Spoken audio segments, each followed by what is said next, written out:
Hello and a very warm welcome to the brand new edition of To The Point. I'm Kriti Mishra. And on today's show, we have with us Youth Affairs and Sports Minister, Mr. Kiren Rijiju. Sir, welcome to Rajya Sabha Television and thank you so much for talking to us. That's my pleasure. First, let's talk about the Khelo India University Games. The first edition of University Games would be launched on February 22nd. 4,000 athletes, 176 avenues. And of course, they'll be vying for 17 top sporting honours. What is the vision behind holding this mega sporting event? The main reason for holding this kind of games is to have a platform in a structured manner where our young players get opportunity to display their talents. You must be knowing the history of sports in India. We really didn't do well in the past Olympics or say Asian Games and various World Championships. It's not because India is not having enough talented people. We have talents, but you have to have the platform where you discover the talents. So we never had that structured format at the lower level, like school games, university games. These are the games where you will have the talents to represent India in the international arena. Not only that, we have to have the sports culture at the young age. So we had national games, which is very erratic, not regular. In fact, for last 12 years, we never had national games in India. So where will the players measure their own talents? So we started this Khelo India Youth Games. Initially, it was known as Khelo India School Games. The Prime Minister's vision is to have a kind of proper format where government plays a key role. So now Khelo India is a government-driven sporting events. And for the young students, we have this younger version of the Khelo India Youth Games. And for the senior students, we have this university games. And we are going to have the indigenous games. In a similar fashion, I'm going to have this winter games starting from next month again. So we are, packed with the events. All right, sir, talking about New Delhi is holding Asian Wrestling Championship. How well prepared is Team India? In wrestling, India is always going to be a big force. Wrestling is our traditional game. Especially in some of the states, you have a huge talent even in rural areas like Haryana, UP also, Punjab also, and in Maharashtra, you have a huge that wrestling tradition. Now, these traditional sports have to be incorporated into the Olympic format. So, any wrestling event, especially the freestyle, India is always a powerhouse. But we could not get that kind of medals because we never had that kind of organized way of setting the things to produce the world champions. We had world champions, but not as per our potentials. So this championship which we are going to have in New Delhi, we will have one more opportunity where our young talents will showcase their ability, and it's a good exposure for everybody. You've mentioned about Olympics. It is said that Tokyo Olympics could prove to be a game changer for India. Our athletes are ready to challenge the world. What are the expectations of the sports minister? See, expectations are based on preparations. We are very particular about how we should go to particular event. Everything depends on the preparation. So our Tokyo 2020 preparation already started well on time. The only thing which I want to caution is I did not have adequate time to prepare the athletes because you need a cycle of 8 to 10 years to produce a world champion. Identifying young talents, then training, coaching, and then to improve their quality and make them champions. It takes a long time. What I'm doing is with the existing potential which we have, and we will deliver best within the potential. So we have limited potential right now in our hand. Already qualified, 62 athletes already qualified, and we are going to have some more athletes because the qualification matches are still on. So this time we are likely to have the largest ever Indian athletes qualifying for the Olympics. So we'll have the largest ever contingent. Based on that, we can say that our performance should be the best ever. But how much medal, how many in which discipline. These are difficult to be predicted at this point of time, because on that particular day, what happens, the conditioning, the form, every day the athlete do not have some kind of forms. So these are some of the issues where we can't really predict that this much of medals we are likely to win, but we can definitely say that the standard of India's performance and level of our standard will be highest ever. How much medal I can't say, but we will have the best ever shot. Point well taken, sir. But you've talked about the existing athletes. We already have top scheme for them. But how do we nurture young talent? Young talent identification has to be in a very systematic manner. In some of the countries, they have very scientific method of identifying young talents, like identifying a child before he actually starts playing. Or for example, if a 4 or 5 year old starts playing, you really can't make out, because the muscles, the body height, the size, everything is not yet fully grown.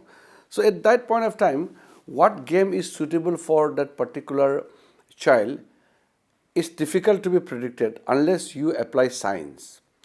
So we really lack in application of scientific approach in India so far. We have started now.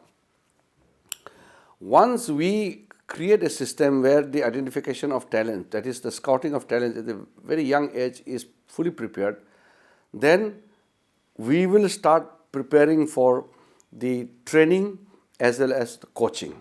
First is the identification. After identification of the potential athletes, we started putting them in different camps. For that, now Khelo India Games is the perfect platform.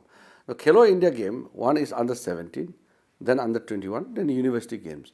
Especially the Khelo India under 17 one is the most crucial, because that is where you are going to identify the future champion.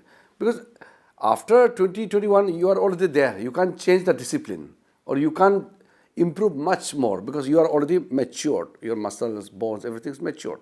But if you are below 17 and you are identified at that time, then we have a huge opportunity to enhance the ability. That is why identifying at the right age, the right time, then proper training, coaching with all scientific approach application, I think India will definitely become a huge sporting nation in the future.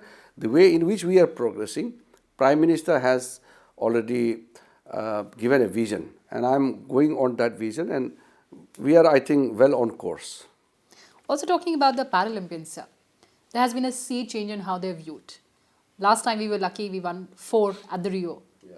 What are the expectations this time around? Paralympics, I think India has always been a powerhouse.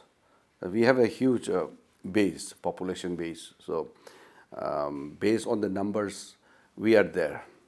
We need to put them into, that category of giving them equal importance like the regular one. I think by next Paralympics, we should be breaking all the previous records. Hopefully, sir. But let's talk about the policies now. You've gone on record to say that all the states must have their own policies to promote the sports persons in the respective states. Where is that proposal? Are you talking to the states? How do you plan to get the states on board? Well, sports is a state subject. The government of India is only supplementing in their efforts. But the problem now is we are driving. The states should be driving the promotion of sports, but here in India, the Union Ministry of Youth Affairs and Sports is actually driving. That needs to be balanced. Of course, we are funding various sports. We are funding the national federations. All the Indian sports federations of these different disciplines are funded by us under ACTC, that's Indian Sports Calendar, and then we provide regular budgetary support for their training, coaching, as well as their traveling participation in the international games, as well as giving prize money and all. That doesn't stop the private people and the state governments from coming forward. They are doing it. What I'm going to tell the state government, I'm insisting is, why only provide huge cash incentives after winning? Yes. once you win means you are a star. You will get fund, resources, everything. That a person, a winner, deserves it. But to create champion is a crucial point. So that is why we are telling the state governments to choose a sport of their potential. Like each state will, in the category of their potential, will name say 3 sports. We will fund that sports. For example, if Haryana chooses say wrestling, boxing, and say hockey, so we will categorize them accordingly as per the number 1, 2, 3 ranking. Then we will fund, because we can't just fund everything. Like Andaman has huge potential for cycling, so we will focus on funding cycling and whatever sports they choose. In the same manner, Odisha produces large numbers of hockey players. We will be funding more, and then of course the second, third, like that. We want to prioritize according to the need. It has to be need based and it has to be realistic. Like northeastern states, all the northeastern states have natural talents in contact sports and in some of the sports which are suitable to them. Some sports are very suitable to the tribal belts of Odisha, Jharkhand, like that. Some sports are suitable for the coastal belt, the coastal peninsula in southern India. They are good in like water sports or boat racing or many things which are suitable to the climatic conditions of that area. So we have to really approach in a very systematic and realistic manner, because it's no point putting hands everywhere. And we will treat each state as a country. So let's say that Madhya Pradesh concentrates in shooting or say football, something like that. So they will try to produce world champions from that state. And if you establish a world class athletic center, say in Patiala, so all other states will also send their players in that center, because we can't be having world class center everywhere. We will have to have a center of excellence. So now we have 23 national center of excellence spread around the country. They are directly funded, controlled, run and managed by the Sports Authority of India, which I am the chairman. Besides that, we are proposing to have center of excellence of each states. So these states, forming up the kind of locations where they want to place their center of excellence, we will also fund them. In the same manner, we are telling the corporates to identify and adopt one sport. Like we have PSU, for example, Indian Oil Corporation or ONGC or Indian Railways. They will also adopt a particular sport, and they will fund, they will own, and they will take care of all the needs. So we have to refocus our attention in a very, very calibrated manner, and we, being the coordinating and nodal ministry, we will ensure that sports reaches all parts of the country. We produce champions from every part of the country and ensure that the distribution of the resources are also equitable for all parts of India. But so you've mentioned that sports, that of course is included in the state list. Now the centre has sent a proposal to include it in the concurrent list. 13 states have supported the idea, 6 states have opposed the idea. How do you plan to take this issue ahead? See, this is a constitutional matter which is there for everybody to see that whichever way is better, we should adopt that. But I don't want to, create that issue to overtake or, overshadow the real issues. Whether it remains with the state or it is a concurrent list, whatever, my point is we all should contribute to the growth of the sports. Nothing is greater celebration than sporting success. If a Kashmiri boy plays for India and wins, the country celebrates. Yes. If Sachin Tendulkar plays good in cricket, country celebrates. If Mary Kom wins medal and becomes world champion, the country celebrates. It unites the country. The sports galvanize the nation. The sport create buzz. It really energizes the whole country. There is nothing on this planet which is greater than sporting success. It touches everyone, old, young, rural, urban man, woman, nothing is comparable in terms of sheer impact than a sporting success. We have to understand that. To make India a sporting superpower, we have to make sports as a way of life, as a culture. Otherwise, we cannot make India a sporting nation unless we make sports as a way of life. Absolutely, sir. You made a very important point that sports galvanizes the nation. But moving ahead and talking about the draft education policy, of course, in the draft we saw recommendations from your ministry on including sports in the education system.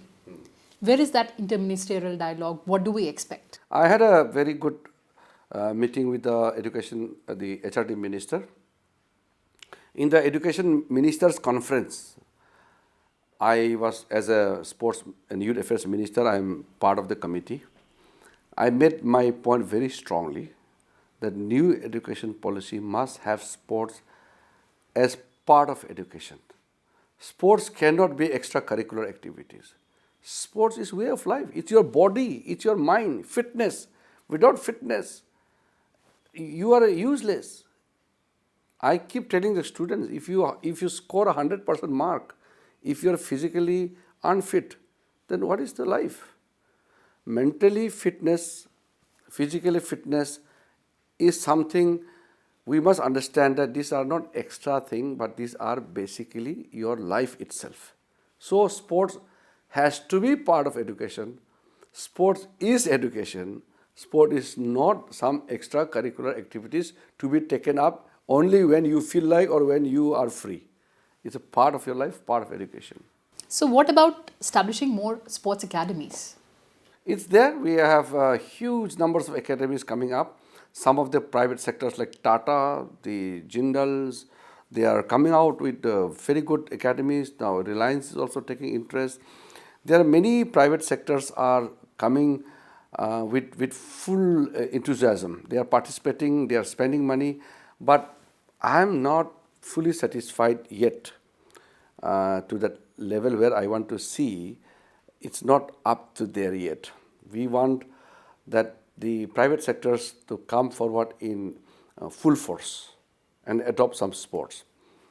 I think resource-wise, there's no shortage of resources in India. It's the willingness to churn out the resources for this growth of the sports that we have to ensure. I'm coordinating with everybody, all the stakeholders. So, how would you motivate the private players? I have already discussed with them. See, sports is a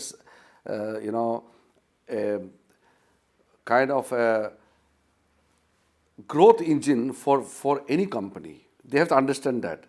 It should not be treated as you're wasting money or you are spending money separately for the sport. Sport has to be, as I said, an integral part of education.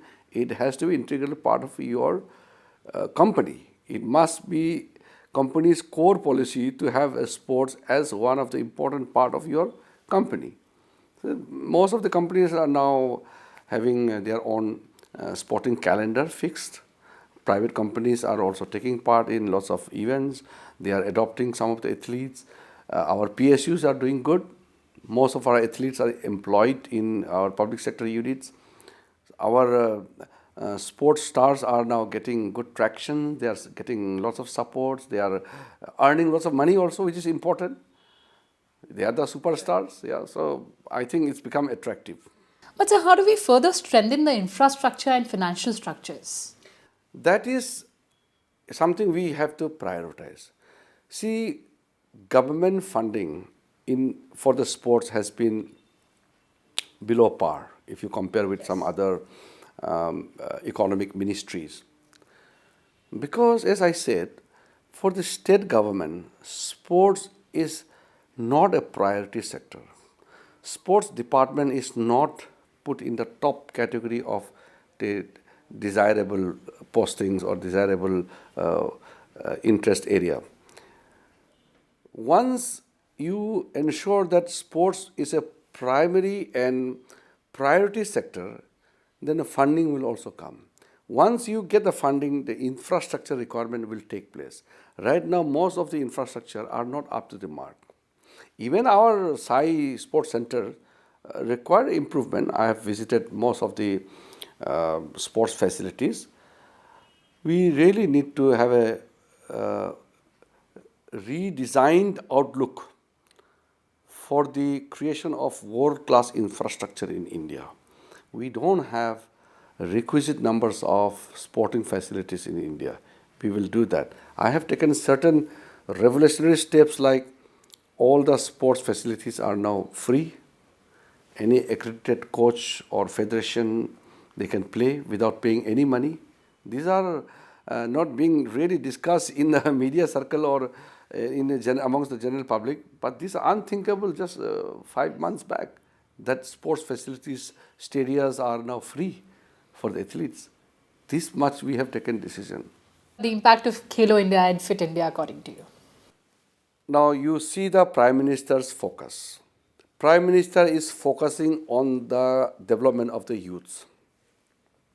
Khelo India and Fit India is one of the main pillars of India's growth story. Like the Swachh Bharat Abhiyan has changed the mindset of the people, the Fit India movement has also changed the way in which our people used to think about fitness. So Fit India movement is a program launched by the government, but it is a people's movement. Khelo India has galvanized the youth to take up sports as their main career focus area.